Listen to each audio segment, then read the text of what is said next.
जय हिंद मेरे प्यारे साथियों। एम्स की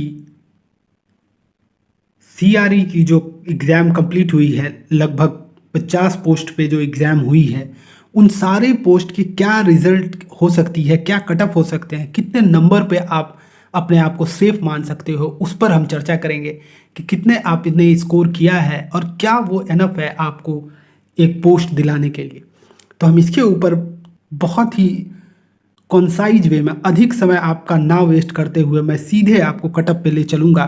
थोड़ी सी एनालाइज करेंगे हम उसे कि क्या कटअप के कारण हो सकते हैं, उसके बाद हम कटअप को डिसाइड करेंगे। साथियों, आपको पता है कि 100 सवाल थे आपके एग्जाम में, 25 जनरल नॉलेज, एप्टीट्यूड और कंप्यूटर अवेयरनेस के थे और 75 सवाल जो थे आपके सब्जेक्ट थे।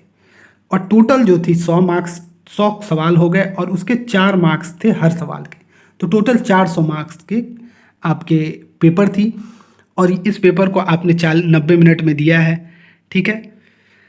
और इसके लिए आपको 1/4 यानी कि 0.25 आपको नेगेटिव भी था।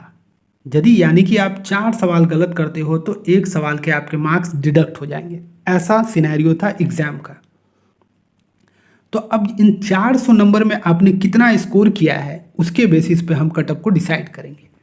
तो साथियों, आपने कितना स्कोर किया है और क्या वो एनफ होगा कि नहीं एग्जाम को क्लियर करने के लिए, ये आपके वैकेंसीज भी आपको बताएंगे कि कितनी वैकेंसीज थी सीट में, कितने सीट के लिए आप फाइट कर रहे हैं। एक सीट जहां रहेगी वहां तो लाजमी है कि कटअप ऊपर जाएगा ही, मगर जहां सीट अधिक रहेगी वहां थोड़ी कटअप कम जाने की चांसेस रहेंगे।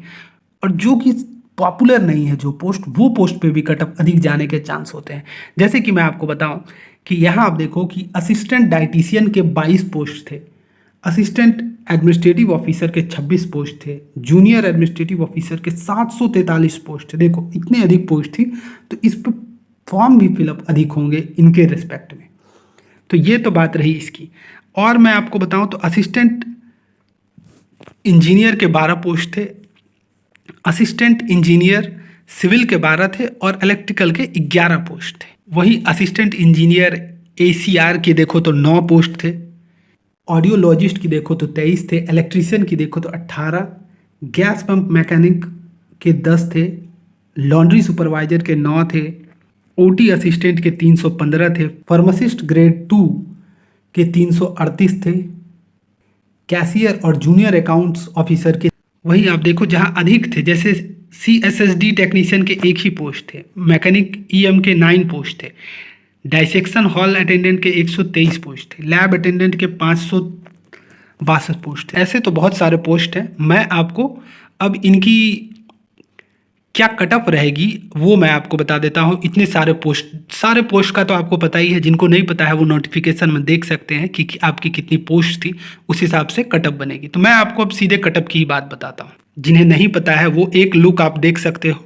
मैं आपको धीरे धीरे स्क्रॉल कर देता हूँ, आप सब अपना अपना पोस्ट देख सकते हो। मॉडलर आर्टिस्ट 17 थे, junior warden 24, stenographer 250, auxiliary nurse 94, medical record 211, scientific officer 4, demonstrator 46, social security 238, ECG technician 67, respiratory laboratory 34। तो ये सारी पोस्ट थी। तो साथियों, मेरे हिसाब से AMCRE की जो एक्सपेक्टेड कटअप होगी हर कैटेगरीज में, मेल और फीमेल की अलग अलग कटअप होगी, उस पर हम बात करेंगे। तो देखिए, जनरल UR की जो कटअप है वो हाईएस्ट पोस्ट की जो है, वो जो सबसे हाईएस्ट कटअप जाएगी वो 254 जाएगी। बाकियों की कटअप इससे कम ही रहेगी, ठीक है। जो हाईएस्ट कटअप की मैं बात कर रहा हूँ 254 जाएगी। EWS की बात करें तो 250, OBC की भी बात करें तो लगभग 254 ही जाएगी, 252 आप रख सकते हो। SC की बात करें तो 250 या 248 की आप रख सकते हो, ठीक है। ST की बात करें तो 225। तो ये कटअप आपके मेल के रहेंगे। वहीं फीमेल की बात करें तो जनरल में 246, EWS में 240, OBC में 245, SC के 235 और ST के 225।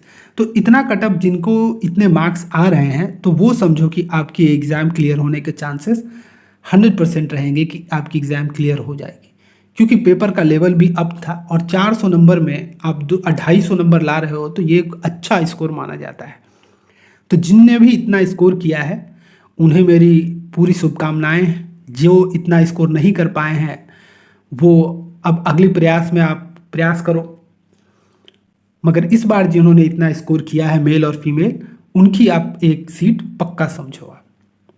तो आप सभी को बहुत बहुत शुभकामनाएं। धन्यवाद। जय हिंद।